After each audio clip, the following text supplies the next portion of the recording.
लोकसभा चुनाव 2024 को लेकर जहां आज पहले चरण के प्रचार का अंतिम दिन है, वहीं दूसरे चरण के कैंडिडेट का पूरा डेटा जारी कर दिया गया है। दूसरे चरण में बिहार के 5 सीटों पर 50 उम्मीदवार चुनावी मैदान में ताल ठोक रहे हैं। इससे महज 3 महिला उम्मीदवार चुनाव लड़ रही हैं। लेकिन सबसे बड़ी बात यह है कि 50 में से 12 उम्मीदवार यानी कि 24% ऐसे हैं जिन पर कोई न कोई आपराधिक मामले दर्ज हैं। यानी इनमें 9 यानी कि 18% उम्मीदवार ऐसे हैं जिन पर गंभीर आपराधिक मामले दर्ज हैं। इसके अलावा कुल प्रत्याशियों में 14 उम्मीदवार यानी कि 28% करोड़पति हैं। वहीं दूसरे चरण उम्मीदवारों की औसत संपत्ति 2.96 करोड़ रुपए है। यह खुलासा बिहार इलेक्शन वॉच और एसोसिएशन फॉर डेमोक्रेटिक रिफॉर्म्स की जारी रिपोर्ट में किया गया है। दूसरे चरण का मतदान 5 लोकसभा सीटों किशनगंज, कटिहार, पूर्णिया, भागलपुर और बांका पर होने जा रहा है। मतदान की तारीख 26 अप्रैल है। इन 5 सीटों पर एनडीए के तरफ से भाजपा का कोई उम्मीदवार चुनाव नहीं लड़ रहा है।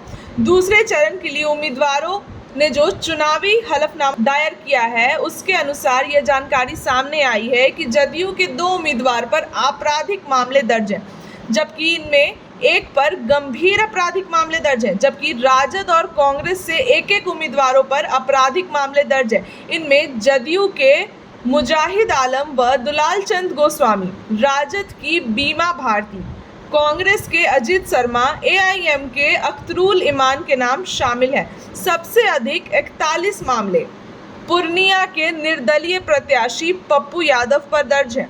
इसके अलावा करोड़पति उम्मीदवारों की पार्टीवार स्थिति देखें तो जदयू के 5, कांग्रेस के 3 और राजद के दोनों उम्मीदवार करोड़पति हैं। हालांकि पार्टी के आधार पर उम्मीदवारों की औसत संपत्ति के आंकड़े को देखें तो जदयू के सभी 5 उम्मीदवारों की औसत संपत्ति 3,31,94,000 है। कांग्रेस की 30 करोड़ 2 लाख और 95,000 और राजद के 2 उम्मीदवारों की औसत संपत्ति 6 करोड़ 38,93,000 रुपए है। वहीं सबसे अधिक संपत्ति वाले उम्मीदवार की बात करें तो पहले नंबर पर भागलपुर लोकसभा के कांग्रेस उम्मीदवार अजीत शर्मा हैं, जिन्होंने 94 करोड़ 91,91,000 रुपए की संपत्ति की जानकारी सार्वजनिक की है। दूसरे नंबर पर कटिहार के तारिक अनवर, जिनकी घोषित संपत्ति 19 करोड़ 60,97,000 तथा तीसरे नंबर पर किशनगंज के मोहम्मद जावेद हैं, जिनकी संपत्ति 15 करोड़ 96,75,000 रुपए है। सबसे कम संपत्ति वाले उम्मीदवारों में कटिहार से पीपल्स पार्टी ऑफ इंडिया के मरंग हसंदा हैं, जिन्होंने 8,878 रुपए की संपत्ति दिखाई है। उधर इन उम्मीदवारों की शैक्षणिक स्थिति पर नजर डालें तो 50 से 16 उम्मीदवार की शैक्षणिक योग्यता 8वीं और 12वीं के बीच ही है। 26 की योग्यता स्नातक और इससे अधिक है। सिर्फ एक ही योग्यता डिप्लोमा और एक ने डॉक्टर तथा 7 उम्मीदवारों की योग्यता सिर्फ साक्षर है।